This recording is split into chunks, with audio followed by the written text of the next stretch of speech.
The presidency will table its budget for the current financial year in Parliament this afternoon. President Cyril Ramaphosa will outline his spending priorities, hoping to get the buy-in of MPs. He's expected to touch on key interventions and programs of the presidency. His address will be followed by a debate in the National Assembly, with him replying to them tomorrow.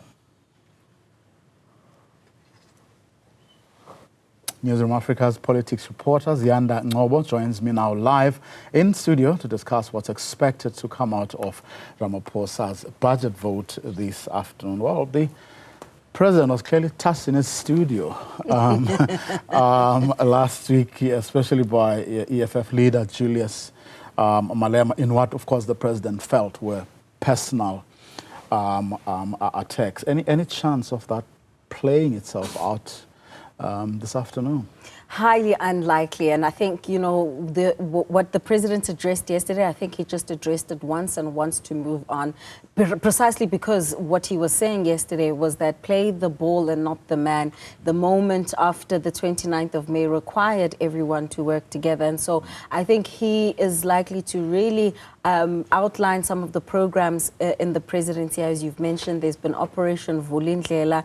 The presidency has now adopted all state-owned enterprises, of course, barring on consultations for policy issues. Then the various SOEs will go to their respective departments for policy advice, talking on issues of that establishment of the state-owned corporation, which will then be the overseeing body of these SOEs. And of course, you'll know the criticism that's been lodged against the presidency and the president himself for creating a mega presidency. I mean, there's so many responsibilities in the presidency, from GCIS, infrastructure development, which many argue should have already have been under public works, for an example. The Ministry of Electricity falls in the presidency. I wonder then maybe that will be moved now that it has the element of energy. There's also the State Security Agency, which you'll know there's lots of talk about it having to really go back to splitting between the domestic and the foreign branch, and so many other responsibilities that fall within the presidency. And critical of this is, of course, the fact that because these entities and these departments fall within the presidency, they don't have oversight portfolios as you would with all the other ministries. And this is exactly why then this budget vote becomes important, to understand how much money is going where and why. In fact, I mean, I remember when those calls were made for an oversight committee dedicated to the work of the presidency, there doesn't seem to be a great deal of appetite, certainly on the part of the ANC. In fact, others who were now part of the government of national unity for that to be set up. Exactly. And I mean, I also omitted to mention the Department of Planning, Monitoring and Evaluation, which you'll remember when it was first conceptualized and brought on board during former President Thabo Mbeki's tenure, it had a lot of responsibility. And now we know that part of the functions is to also assess the performance of ministers. That's something that's not going to even be in the purview of the public. Yes, of course, we know that the ministers are hired at the behest and the prerogative of the president, but this has a direct impact on service delivery, for an example. And so this is why then this budget vote becomes very important to understand, for instance, now that someone like Minister Ramaphosa, I have to be specific because there's two of them in the presidency, Ramaphosa has the energy elements, which means now he is more empowered to go ahead with bid windows, to go ahead then with renewable energy. 2,500 megawatts, I think, was the number that he bandied about. That will also, those are projects that will also need to be funded. And we know that even today, the president assented the climate bill. And we also know that there were also a lot of these task teams also falling within the presidency. So there needs to be an understanding of how these things all coalesce to actually achieve something tangible, and not, as some of the opposition parties have said following the opening of parliaments, it's just almost a repetition of what we've heard before. Well, one wonders actually, I mean, I recall the Speaker of the National Assembly the other day was talking about the quality of debates, but also interventions, and the ability of members of parliament to actually exercise their role. And this matter has been in the public domain for a while, with people saying, do our MPs really have, you know, the experience, but also the temperament? Do they do their homework?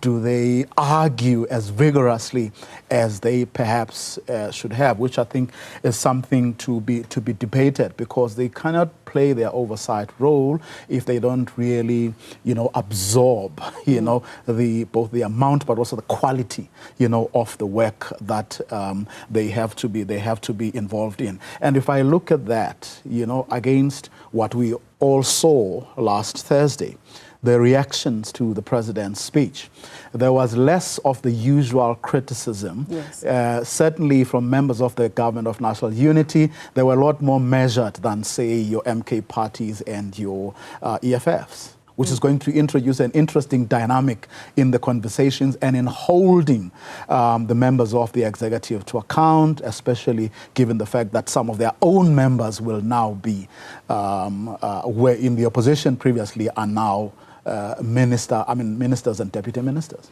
Yeah, I mean, the dynamic has absolutely changed. The tone has certainly changed. And this is why then issues of oversight are so critical, especially when we reflect on what was said in the state capture report about the role of Parliament. Of course, now the dynamic is different in the sense that the ANC can no longer use its majoritarianism in Parliament to actually try and close rank and really protect certain people or issues, be it the Phala Phala report or at the time, you know, Ngandla, etc. And so that does change things. But in terms of being able to hold each other accountable, I think instances such as Ngcobo always going to the opposition also are a safeguard against lack of accountability. Although we know Action SA, for an example, in EFF was saying, well, Rise Mzansi is technically a part of this government of national unity. So are they really an opposition in this instance, which speaks to the element that you're talking about in terms of a generally measured reaction to what the president is saying and what he says and how, you know, it's actually put forward. I think the most important thing here, especially with this budget vote, is looking at issues like the State Security Agency. If there's no way, and yes, of course, you cannot know everything, but there's precisely why we had this issue, you know, of this, as outlined in Jacques Pauw's book, about a parallel intelligence arm. We don't know what's happening in the State Security Agency. It's something that's also been harped on about in various reports. That high-level panel report written by Sidney Mufamadi also outlined this. And so when you have so many things falling within the presidency, I can already anticipate that being one of the critiques to the budget, you know, once we get responses tomorrow. Well, I mean, it's also going to be interesting to see how some of his ministers who are not from the ANC are going to behave. I remember, I mean, back in the day, I think it was the second administration.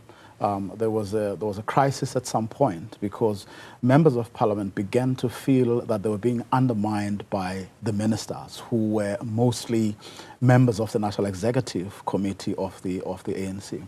And one would have observed over the years how DA leaders don't take kindly to criticism at times, and now that they form part of the administration, will they behave the same way that some ANC ministers behaved in the past? And I'm raising this because in the context of a debate about the work of the presidency, monitoring and evaluation, you know, falls within the presidency, but also he always boasts about performance agreements, yes, that he enters into with its ministers. It's going to introduce it's going to be an interesting dynamic, because if he follows through on that, which many people don't think he has been doing, you know, will others from other political parties read it to be, in other words, will there be consistency? Will he apply the same standards if he does indeed follow through on that work as he would have been applying to members of his own party who are part of the executive.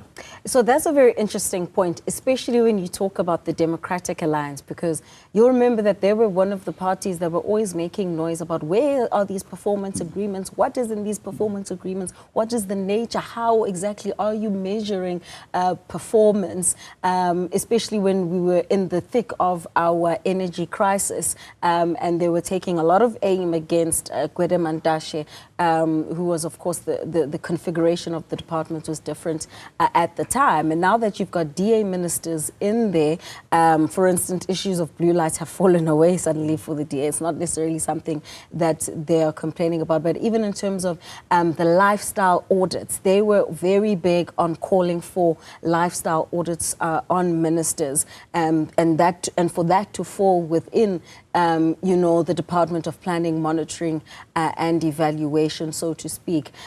So it will be a very interesting dynamic to see them now that they will also have to be performance reviewed, whether or not that is something that is still critical for them to take on, or whether because it's a government of national unity and you have an NC Minister, Ramaphosa, who's the minister in the presidency, overseeing that process, whether that will change. Of course, she does not do it alone. She does it in consultation and with the presidents, and I believe as well with the minister in the presidency. But these are all things that form part of that criticism that I've been speaking about, to say, but this is all done only within this specific purview and not everybody else. Or whether it gets done at all. Yes. Which is another thing altogether. The best question is going to be an interesting one, especially also because, I mean, these ministers and deputy ministers from other political parties who are partners in the GNU with the ANC will have been part of those meetings, will be evaluating their peers themselves, because they will be part of their meetings. They will see who will be reading, you know, the documents that they get supplied with, who comes up, who does their work, you know, who argues for this or the other thing, and all of they know who's lazy and who's not. Ziyanda, Ngcobo, thanks very much for your time. She will, of course, be keeping an eye on that debate on the work of the presidency this afternoon. The president himself, of course, only going to respond tomorrow.